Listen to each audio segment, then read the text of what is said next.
भाइयों और बहनों, दीदी की राजनीति सिर्फ विरोध और गतिरोध तक सीमित नहीं है, बल्कि दीदी की राजनीति प्रतिशोध की खतरनाक सीमा को भी पार कर गई है।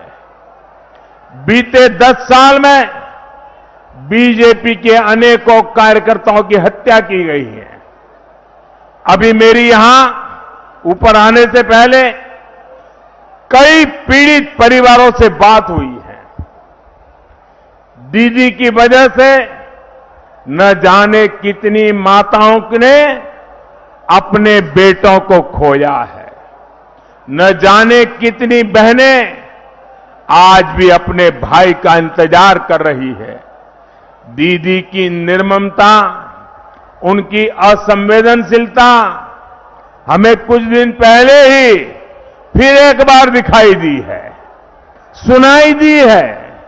साथियों, कुछ बिहार में जो हुआ उस पर कल एक ऑडियो टेप आपने सुना होगा। वो ऑडियो टेप सुना क्या आपने? सुना? 5 लोगों की दुखद मृत्यु के बाद दीदी किस तरह राजनीति कर रही है, ये इस ऑडियो टेप के अंदर साफ साफ खुल गया है, सामने आता है। इस ऑडियो में कुछ बिहार के टीएमसी नेता को कहा जा रहा है कि मारे गए लोगों के शवों के साथ रैली निकालो। दीदी, वोट बैंक के लिए कहां तक जाएगी आप? सच्चाई ये है कि दीदी ने कुछ बिहार में मारे गए लोगों की मृत्यु से भी अपना सियासी फायदा करने की सोची। शवों पर राजनीति करने की दीदी को बहुत पुरानी आदत है। भाइयों और बहनों, आप मुझे बताइए, दीदी को अगर आप लोगों के दुख दर्द की परवाह होती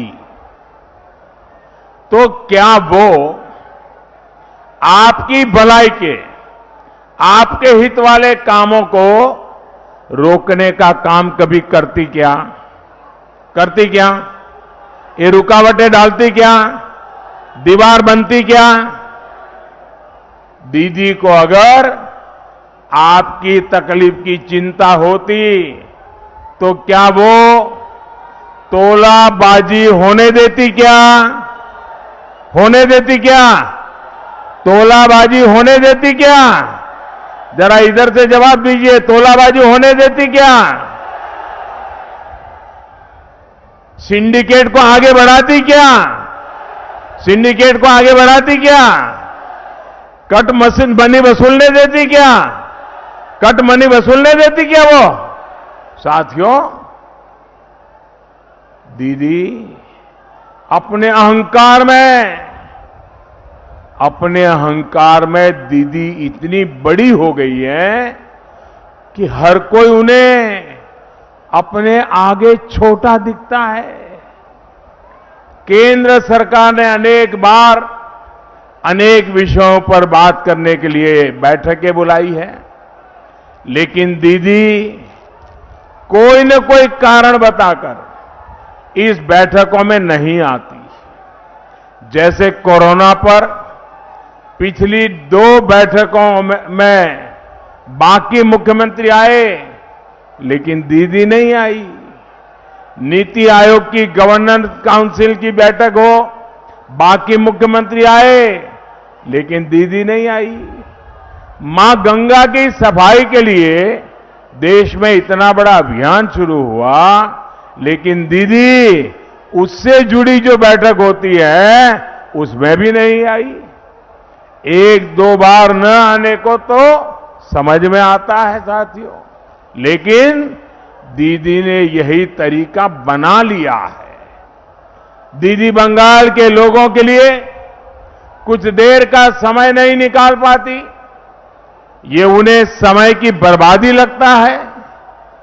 और जब दीदी के तोलाबाज कोरोना के दौरान भेजे गए राशन को लूटते हैं तो वो उन्हें खुली छूट देती है। केंद्रीय टीमें चाहे सहयोग के लिए आए या फिर करप्शन की जांच के लिए, दीदी उनको रोकने के लिए पूरे संसाधन लगा देती है। दीदी केंद्रीय वाहिनी नहीं, सेना तक को बदनाम करती है। राजनीति के लिए झूठे आरोप लगाती है।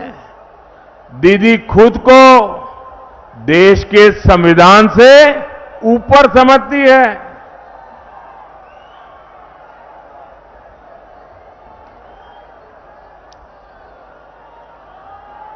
दीदीर चोखे अहंकारेर पर्दा, दीदी की आंखों पर अहंकार का पर्दा चढ़ा हुआ है।